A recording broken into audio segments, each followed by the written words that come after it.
In the 60s and 70s, we weren't dealing with the outright homophobia that we got hit with in the 80s and 90s. What we were dealing with was invisibility. We didn't exist. My entire school life, I heard nothing about lesbians and gays. And when I began to research a bit later on and discovered that I had actually been studying lesbian and gay people and never been told that, my fury was profound. And I just felt that we'd been lied to by omission. And that was something that I was determined to change and do something about. And then, of course, we were hit by the glories of Section 28. I had linked by then to an organisation called Schools Out.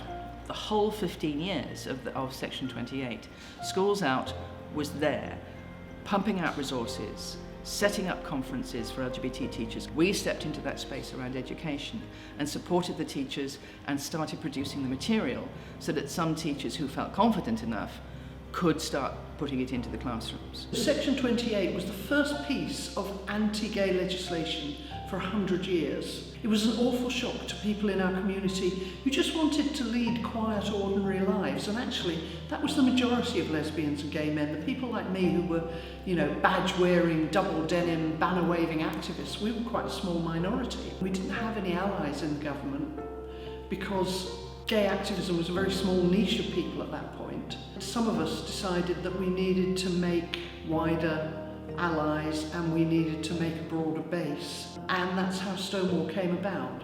Stonewall actually was 6 gay men who had a boozy lunch at Ian McKellen's, and instead of all getting round a piano and singing show tunes, they got round a typewriter. And then some of the 6 men, like Michael Cashman, went, I think we might need some lesbians. And that's where people like me came in. So I was brought up in a generation that was in an interesting place for LGBTQ rights. This is around the mid-noughties. So we had this plague that had happened, and we're not talking about it, but the virus is still there, while we couldn't have sex education that taught, like my generation, about HIV. And at the same time, there's these arguments about whether lesbian and gay people should be able to even be protected in relationships and whether trans people should be able to be recognised for their gender. You point to Nadia, a trans woman winning Big Brother by popular vote, and you point to Brian, a gay man, winning that by popular vote, and you just see this disconnect.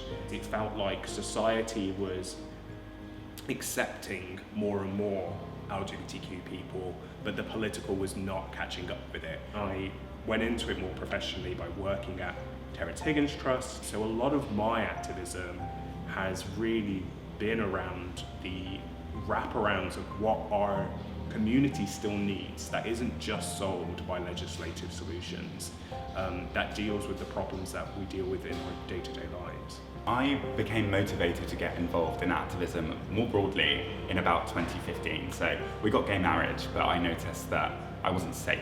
I was experiencing quite a lot of hate crime. We've seen a rise in hate crime everywhere. Obviously there was a shooting in Oslo just a couple of days ago, and the overall climate for LGBT people is getting worse. The rise in anti-trans rhetoric that's feeding into legislation all around the world. So there's lots of anti-trans legislation being brought in different states in the US. In the UK, we're used to thinking we're way ahead in terms of LGBT rights.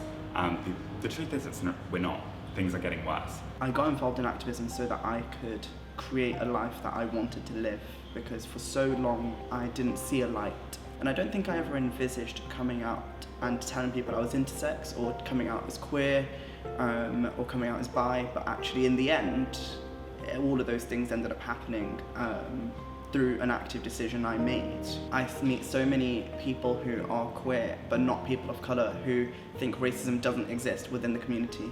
They never show up to things like UK Black Pride. They will constantly say things like, oh, that's not for me, or why is there a Black Pride? Why does there need to be? Well, there needs to be all of these things because we need to see ourselves and exist as our whole selves rather than just little parts of ourselves. You kind of get this whole idea that we don't know enough about our history, enough to understand that racism is baked into everything. So when we are learning about these things, I think it's really important to learn from the communities that are oppressed.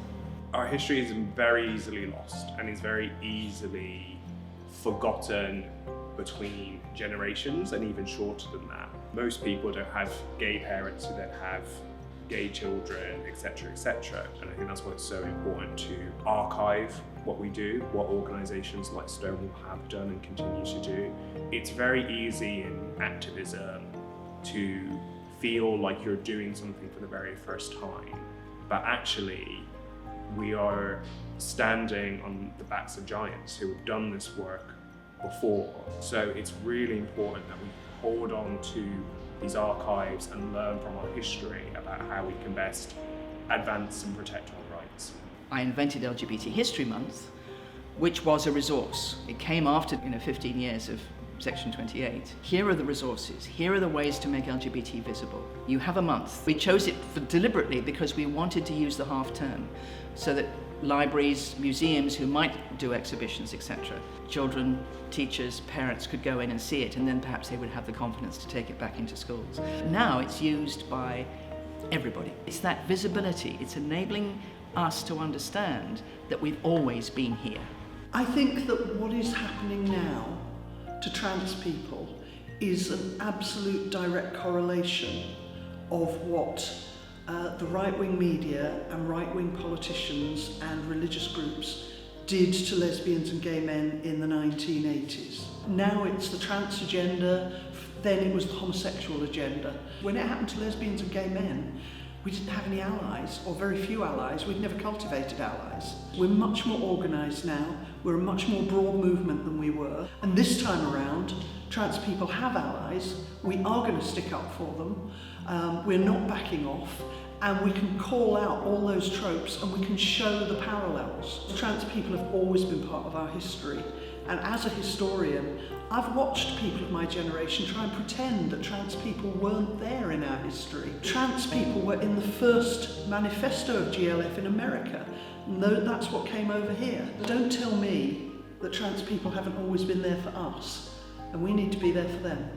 Activism can take many, many forms. So my advice would probably be to think about what is in your local area, what are the charities and organisations that I want to be a part of. And then, yes, also think about the high-level political.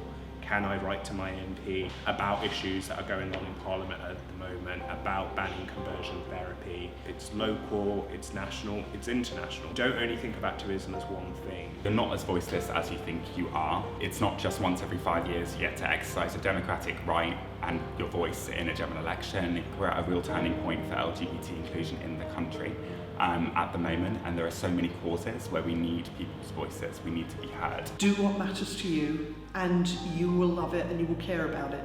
And the other thing is, don't get burnt out. Look after yourself, because if you don't look after yourself, how can you help anybody else? I hope in the future we care more about other people. I hope intersex people are included where they want to be included, especially those of us who are queer as well as intersex. I don't think progress is linear. I think we're seeing that at the moment with LGBT rights being rolled back around the world. So we have to keep up the pressure. I'd like to see a full comprehensive ban on conversion therapy in the UK.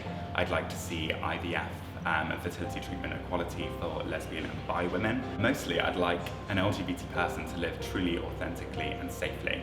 We have a lot to do to think that in 50 years' time all will be well, and the work needs to be done. And the activists who have been doing the work for the last 50 years are there to support the new generation. We won't be there for long. I mean, I'm 75, so I will do my best, but we need to pass the torch on and say, you have a job to do.